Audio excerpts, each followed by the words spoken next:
tell it's the evening. I'm already messing up my speech, but I am quite tired to be honest. This is again one of the late streams, but yeah, I've had a fairly busy day. I was out in London, so a bit of walking, but I am back. Ate some Nando's, some cheeky Nando's. So I hope you guys had a good day. As you can see by the title, this is all about location. So, does location matter? Now, this comment, or sorry, this live stream was inspired by one of the subscribers who, a recent subscriber actually, I think, who left a comment under one of my videos and he asked me about location.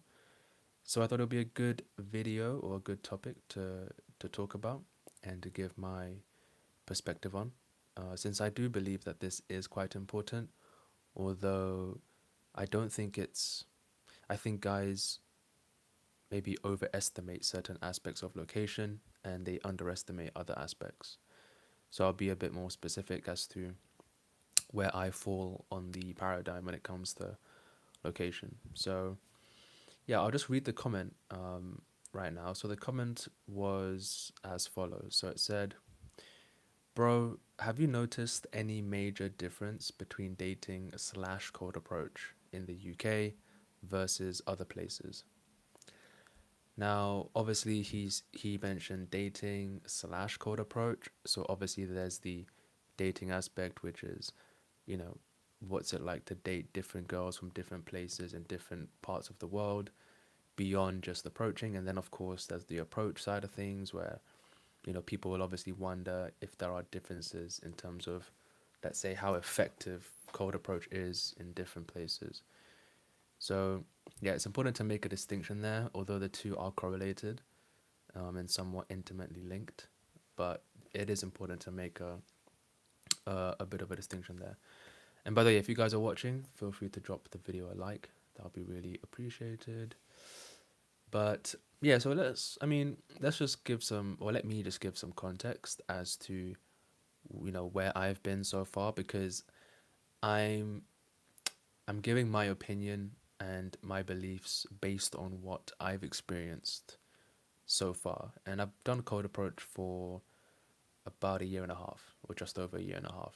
So I've got some skin in the game, right? And I have traveled, right? So I've been to a few different places on different continents, but I've not done as much as, say, somebody else might have, right? So my opinion is, again, based on my experiences, but also speaking to guys who have been to many different countries. And so my perspectives and my opinion is somewhat backed up by what other guys have told me who have been to similar places that I have, but have also gone above and beyond in terms of countries and cities that they've traveled to. So, so far, so in the last year and a half, I've approached in basically five cities. So obviously I've approached in London, I've approached in Bangkok, so in Thailand, I've approached in Nairobi, in Kenya, so that's Africa, and then I've approached in Belgrade, Serbia, so that's Eastern Europe, and then I've also approached in Amsterdam, which is obviously Europe as well, but mainland Europe, Western Europe rather. So again, not the most in terms of number of countries, but certainly a decent amount of, let's say, variety when it comes to countries and cities. And, of course, I went to those different cities at different points in my journey. So, for example, when I went to Amsterdam, that was in February last year. And at that point, I had just started getting dates. And so I was still fairly novice at the skill, still at a beginner level. Now, granted, when I went to Amsterdam, I went on a few instant dates. I went on one instant date in particular that was meant to materialize into a proper date, but I kind of messed that up with the planning. But yeah, at that point, I had been approaching, so I certainly still developed an opinion of Amsterdam as a place to approach. And bearing in mind it was February, so it was a bit cold, so that maybe had a part to play in it as well. So I think let's get right into it. So obviously like I said, it's important to make a distinction between the dating aspect and the cold approach aspect. So I think if we're just focusing on the dating aspect, I think there aren't too many factors here because I think ultimately, you know, we're dating women and these are individual people. So all things considered, I think when you develop a connection with anybody, I don't think it really matters so much about the country they're from, apart from, you know, cultural differences. So, for example, is it fair to say that I might find more in common with somebody who's from Kenya or from East Africa or from the UK compared to somebody who's from a different part of the world where I haven't lived and where my parents aren't from? Sure. But I think as somebody I mean, I'm 28, so I'm basically the first year of Gen Z, right? We live in a modern day. We live in a connected world. We're all exposed to different culture. Most people my age in this part of the world are somewhat understanding of American culture, European culture. And so we all kind of grew up watching the same shows, the same TV shows, the same movies. And so ultimately, even though I could meet somebody from, say, Korea, or I can meet somebody from Belgrade or Serbia, even though they've grown up in a different part of the world, if they're around my age or a little bit younger, then the chances are that we've got lots of similarities, right? We've all spent time on social media, we all see the same memes. And this has been my experience, right? When I've gone on dates with different girls from different countries, which I have, typically there's always some sort of common ground in terms of cultural overlap, right? Despite the fact that there are different ethnicity, different religious background, different upbringing. And so let's always remember that these are like, it's person to person, right? Because the red pill, it's funny, like a lot of people who spend time in the red pill space, you'll know how a lot of these creators are always saying things about women are this and women are that, and they make these broad generalizations. But in reality, when you've actually put yourself out there and you've got reps on the board, you notice that ultimately women are human. Yeah, girls are human. They're not these special creatures that you know are very different to anybody else. There's a lot of commonality between us, and it's one of those connections that has to be fostered at a individual level. So you can never make a big generalization. However, that being said, I do think I've made some observations on, you know, let's say the more high level factors that certainly impact whether or not I've found as much success in one country or one city versus another. And the first most glaring obvious one is just language, right? So the language barrier is obviously a fairly big deal in my experience. Um, when I went to Bangkok, for example, I approached a decent number of Thai girls, right? Or girls who are from Asia. And some spoke really good English, others didn't. And of course, that made it difficult to communicate. And so, no matter how much I wanted to, let's say, form some sort of rapport or build some sort of connection, I mean, it just was fairly difficult. And I didn't bother trying when immediately realized that the girl didn't really speak great English. So, yeah, I mean, I'm not going to bother trying to communicate with somebody like that if it's really difficult. Now, that being said, it doesn't mean that you can't go on dates with girls who, aren't extremely fluent in English because, you know, I think there's a scale and it just depends on what you can handle. But I like to talk. I like to have conversations with the dates I go on. I'm not certainly somebody who's like fine with just having someone opposite me who doesn't really say anything or doesn't contribute anything. Because obviously so much of the connection is through language. Of course, a lot of it is also intangible, and it can be a bit like that tension is not so much about words, but more so about energy. But still, that being said, language is a big part of it, and of course, language also impacts the approach itself, right? So, if you're in a city where there's a lot of people who don't speak English or English isn't their first language, then when it comes to approaching, it's fairly normal to ask the girl before you even give her the compliment, do you speak English?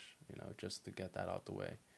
Um, so yeah, that's something that I certainly had to do a bit more of in Thailand, but I mean, and a little bit in Belgrade, but anywhere else in Europe, not really. And even in Kenya, most people in Kenya speak English, so it wasn't a big difference. Wasn't a big deal out there in terms of language barrier. And then the next one in terms of dating is just cultural differences. So again, I've dated girls from different countries, although a lot of the girls who I've dated in the UK were from different countries, but they live or study in the UK. So they've been somewhat immersed and assimilated into British European culture. So this wasn't such a big deal in the UK, but the cultural differences was certainly something I noticed in Belgrade and in Thailand, in Bangkok, and specifically in Bangkok because if you don't know much about Asia, I mean that was my first time in Asia as the whole continent, let alone just Thailand. But I certainly noticed that they are a little bit more reserved. You just notice it in how people act, how people move around. It's very reserved. I think is honestly just the best word to describe it. They're not too expressive out in public. They're not loud. They're very to themselves. They're certainly social and they're very friendly. But I certainly think there is a sort of watered down aspect to the culture. And this was actually confirmed to me by one of the girls I dated out there. So I dated this um, half Thai, half Dutch girl. So she had an interesting perspective because obviously she grew up in Thailand, but she also had one half of the family was Dutch. So I asked her about her experiences as somebody who's sort of on both sides, and yeah, she just told me that in Thai schools um, they're very reserved and they're very strict, and there's a lot of rules, and people are sort of, let's say, they're discouraged to be too extravagant. Um, and so I guess that sort of filters into how they conduct themselves in public. There is this sort of decorum, which isn't a bad thing, by the way. I don't think it's a bad thing. I respect all cultures. I think it's good that we have different cultural norms or unique attributes around the world because that's what makes everything cool when you go traveling. You get to experience different ways of life. But that was certainly something that I noticed with with sort of the local, let's say, Thai people in Bangkok.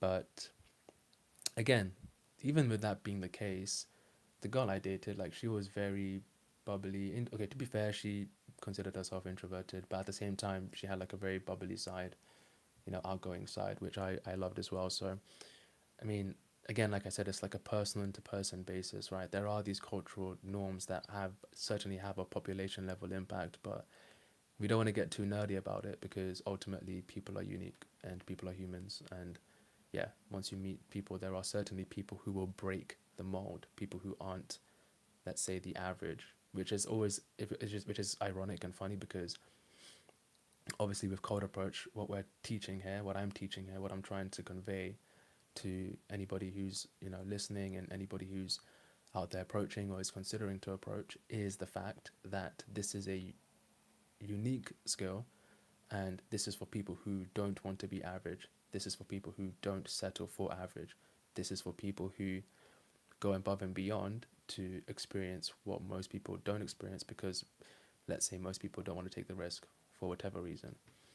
And so, again, if we apply that mindset to the girls we date, sure, somebody might say, I'm not really going to go to Thailand or to Bangkok because the girls are too reserved and they might not be receptive to me. And anybody can look at a paper or some statistical research and make that claim and be justified in not going there because of the research. But like I said, if you're somebody who resonates with my message and my way of life, then you're gonna say, yeah, but that's an average. Like, who cares? At the end of the day, like, women are women and they're gonna respond to confidence and courage like anybody else. So yeah, that's my perspective on that. Um, and so yeah, actually, that moves on to my next point, which is so the language barrier and the cultural differences. Honestly, those are the only two main factors on the dating side of the equation because, like I said, the dating side is more dependent on the person, right? Who they are as an individual, as a unique person, not the dating culture, you know. And maybe to be fair, one thing I could have added there was family impact. So some families are more liberal, others are more conservative. So that's obviously going to have an impact. But again, that falls under the person because the person is a byproduct of their family and their parents and how they were brought up, you know. So that has a part to play in it too. But again, you can't control whose family is liberal, whose family is, you know, more conservative, unless you're dating like a church girl or whatever, right? So that's the dating differences. But let's get on to the cold approach differences because I think this is more important because ultimately, you know, I'm a big proponent of building an international lifestyle, being able to travel as much as you can to experience different cultures.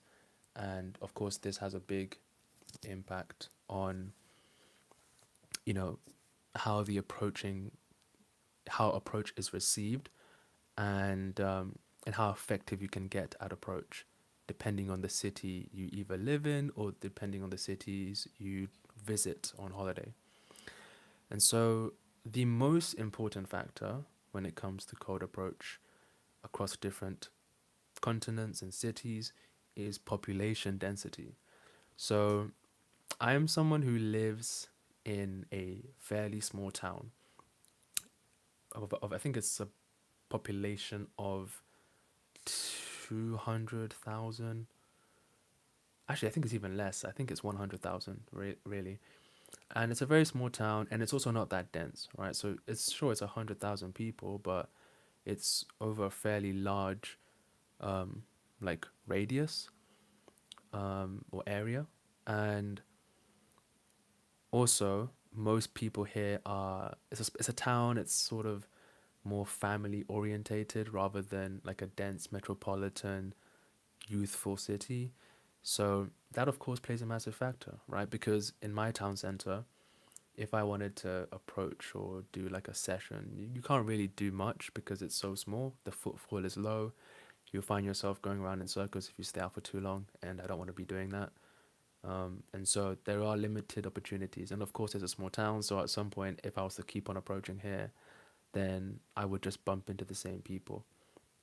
So it's not the most ideal place to live in, right? Which is a big reason why, you know, I'll be traveling around and, you know, moving to different parts in Europe or even in Asia because I want to be in a big city like Bangkok or maybe like Barcelona or even London, right? I don't plan on living in London, but London, of course, is the nearest city, right? And so that's why I go there to do the bulk of my approaches if I have time on a weekend.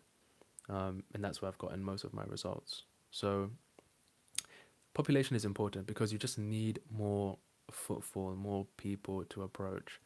And of course, that's also really important when it comes to building the skill, because if you don't have enough people to approach, then you don't have enough opportunities to sharpen the skill, to get better at stopping the girls, having the conversations, closing, etc.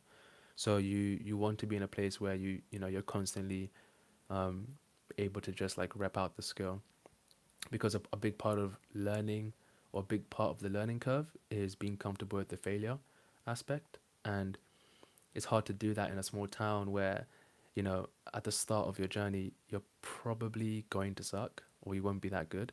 And so that's going to show in your approach. And a lot of guys who start this are, you know, they're afraid of reputation. What if my friends see me? What if my coworkers see me? What if my family sees me? Which are at the beginning, they're fairly legitimate concerns, and I get it.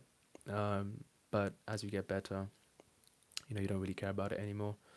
But I understand because you'd rather learn the skill somewhere else where you're not really that known and where you have more permission and license to fail and to experiment. And then once you're good at it, you can take it back to your smaller town or your smaller city and use it there. So obviously that's a really big aspect of whether or not code approach is successful. So I have found success with code approach in London. Obviously, it's a big city. I've been able to go out there and rep out the skill. Um, Bangkok, same deal. Found lots of success. I mean, there's almost 10 million people in Bangkok. Nairobi, I didn't do too many approaches in Nairobi, to be honest.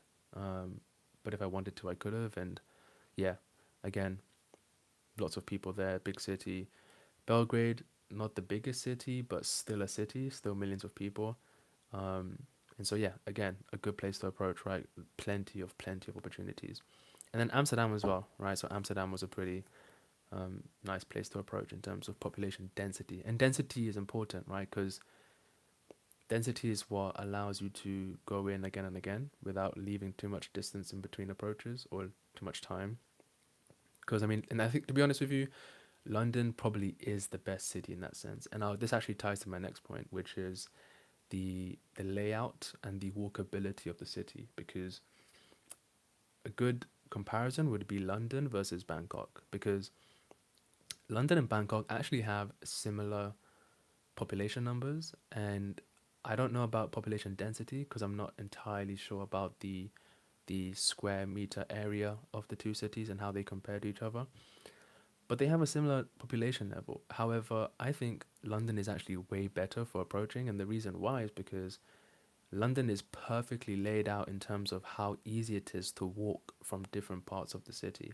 It's so easy to go from central to west to north, especially in that central part of London, like zone one, zone two. And so there's just so many people. It's so walkable. The pathways are pretty good and wide. There are public squares, um, and you've just got such a massive, diverse crowd. And in Bangkok, I wouldn't say. I mean, it's still diverse. It definitely isn't as diverse as London, but Bangkok is a big city, and they have a public transport system just like London does. But the walkability is not as good as London, right? There aren't that many, let's say, well integrated open spaces and let's say pedestrian areas that connect every single part of the city. Like to get around, you basically have to always either take a like a bicycle, like a motorbike, or a car, or the train. But you couldn't like you know how you can walk from like Kensington all the way to if you wanted to. I mean, I wouldn't do this because it's a long walk. Although it's not that long. It's probably like maybe 40 minutes to get from Kensington to Shoreditch, maybe. But it's actually you can walk that very easily, and you'll go through parks, you'll go through Soho, you'll go through different shopping areas, you'll go through different um, like public squares, monuments, and you'll see all this, all sorts of people, all sorts of different people from different places, whether it's people who work in London, tourists, people studying there, etc. So it's just really well built, which is great for an immersion, which is great for approaching itself if you live there, because you're always gonna be you're always gonna bump into women. It's like it's just there's just too much, so you'll never have that problem. So yeah, the city layout is certainly a big deal. And I think the weather's fairly important, although I don't think it's as important as I used to think it was, purely because of some of the experiences that I've heard from guys in the group that I'm a part of, Ephraim's private community. Because there's guys in there who are in parts of the world where it's fairly cold right now, just as it is in the UK. In fact, even colder, snowstorms, blizzards, extreme rainfall, and they're still going out approaching, right? And they're still getting decent results. So I don't think weather is as much of an excuse, but I will say it certainly impacts your mood, right? So the weather in Bangkok was pretty much perfect throughout my time there. And I was there in November, which is when it was cold here. And that makes a difference, right? Like you can walk around without too many layers, you can stay out for longer, and people's mood tends to be better when the weather is warmer. That's a fair rule of thumb. That's a fair assumption to make. But I'm always careful when I make these points because I don't want people taking that as an excuse. Because I went out to London today to do some approaches, and I'll talk about that maybe tomorrow in my live stream. I'm just too tired to recap the day, but people were receptive. I had conversations. I got Instagrams, and yeah, it wasn't any different to like any other day I've tried to approach, maybe during the summertime or during springtime. So yeah, there's always an asterisk there, right? Weather makes a difference, but again, it's not a reason to not approach unless it's literally, just unbearable weather. Um, and like, of course, it depends on where you're from because some countries are used to having really cold weather, like places like Canada. Yeah, like the people who live in Canada and have been there for a long time, they understand that, you know, this kind of extreme cold weather is just part of it. So I guess it's a norm over there, so people are more receptive because that's just part of their day-to-day experience versus in the UK. To be fair, everybody knows that the UK is known for not the greatest weather. Like it's pretty rainy a lot of the time in the year. But yeah, I don't know. It's funny because yeah, maybe it's just a cultural thing. Like maybe British people just tend to be more moody about the rain. But again, I don't allow that to affect me too much. Because again, people are people. So you know, does that mean that all of a sudden people can't date or people can't be approached during cold weather? I mean, that's a tough ask because that pretty much removes any possibility of approaching for a good amount of the year. You know, that's pretty much almost a third of the year at the very least, or even two-thirds. So yeah, weather is a part of it though. Um, and then honestly, I think that's about it in terms of the cold approach differences. Like in terms of technique, sure, earlier I mentioned that some cultures are more reserved. So in Bangkok, for example, you know, maybe you don't have to be. I think I benefited from not being as, let's say, direct or aggressive with the stop. And when I say aggressive, I just mean, you know, typically the way to do it is to get right in front of the girl and not obviously not cut her off, but just get in front and try to square up gradually as you wrap around. But you know, in Thailand, I think I noticed that with the more local Thai girls, it wasn't as necessary. You know, you could sort of get away with just a less aggressive stop, more sort of diagonal and slower, and no need to be as loud because the city itself isn't that loud compared to London, so you don't really have to raise the decibel levels. So there, yeah, I think in terms of the approach itself, that's the only difference. So yes, maybe minor tweaks, and again, that just takes a sort of self-aware but also socially aware person who's calibrated enough to notice differences and how different cultures might react. Like people know that in Japan, for example, Japanese culture is very reserved. Maybe it's the most reserved out of Asia, right? And you know they're very quiet. I'm sure people have seen those videos of like Japanese public transport. Everyone's sort of sat very orderly, reserved. Nobody's making a big um, act or fuss. Everyone's very organized. There's this very clean, um, yeah, culture to it. It's very by the book. So, you know, maybe in Japan you'd have to slightly tweak your approach, right? And you know, you can still be confident without being like as direct. So again, I've not been to some of these places, so I don't know for sure. But there are some slight differences, I'd say, in terms of maybe how I go about the approach in different places. But I think to end this sort of stream, I think that the main point to take away is that at the end of the day, women are pretty much the same around the world, right? Once you've like accounted for upbringing, cultural differences, beliefs, and that sort of thing, which again are always going to be different. Even in the UK, I'm still going to meet people who are more conservative or more liberal or more receptive to approach versus less receptive. It doesn't matter. Like even if it's the most diverse city like London, there still are people who are going to be more receptive than others.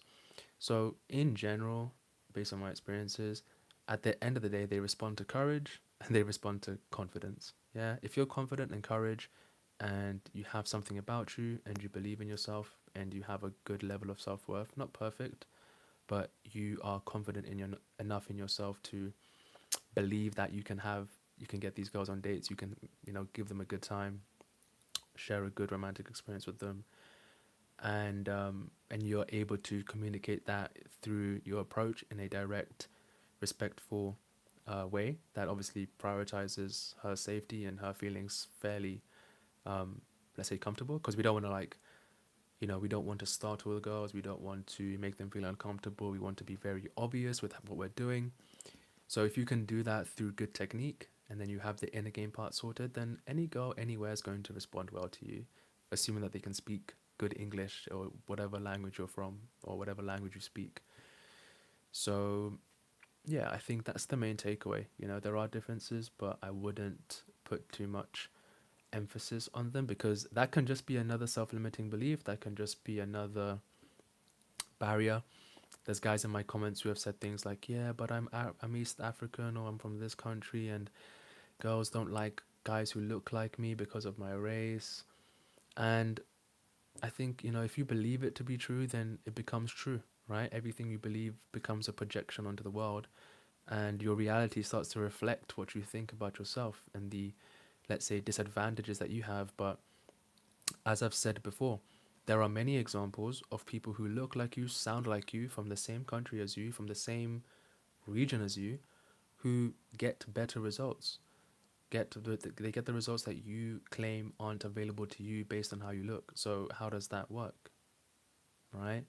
So again, we suffer more in imagination, right? And there's always going to be an experience that will blow your blow your sorry, it will blow your assumptions apart, right? It will tear down your assumptions. So I thankfully I've never had really too many issues around race or ethnicity. Um, Maybe a little bit, but I've kind of gotten over those as I've grown up and I've had more experiences. I mean, I've dated most of the girls I've dated haven't been my ethnicity, so I guess that's the case in point, right? There are girls out there, plenty of girls out there who are like me as I am. So whether you're white, black, Asian, I don't know, African, Eastern European, South American, ultimately, you know, you'll always find people who like you as you are. So yeah, just remain more optimistic than pessimistic and try not to lean too much on the location aspect. But of course, I made some important points about population density, just numbers, right? Because this is a numbers game. So if you're asking me about location, the main thing I would ask you to consider in your own life or in the way that your life is currently set up is ask yourself, how many people live in my area? Do I live in a big city or like a medium-sized city, or do I live in a small town? And could that be affecting my level of progress, or could that be affecting how much potential I have, right? And maybe you need to consider moving. Now, I'm not saying move just to get better at cold approach, but in my like experience right now where I'm at in life over the past year and a half, I don't want to live in this small town. I'm kind of tired of it, and so I plan on moving out. That's like I said in the beginning of the stream, making certain moves to move out. So I want to live in a big city, and I want to live in different cities, and I want to experience the world. So if you resonate with that, then that makes sense. Try and make moves that can allow you to have that lifestyle, whether it's having a different job or relocating or moving to a different career. Then yeah, try that out for yourself. Um, but yeah, that's pretty much it on location. So yeah, hopefully that was useful. And yeah, I guess we'll do the live stream again tomorrow. Like I said, like I promised, I'll be doing a live stream every single day. It will be a different topic every day. So yeah, there'll be lots of variety, and hopefully most of the topics, or if not some of the topics, are relevant to your situation. But either way, I'm gonna now have some fruit, maybe make a tea, because I've just had dinner, but I am very tired. I was in London pretty much all day, so yeah, I'm gonna call it a night. But otherwise, take care, boys. Peace out.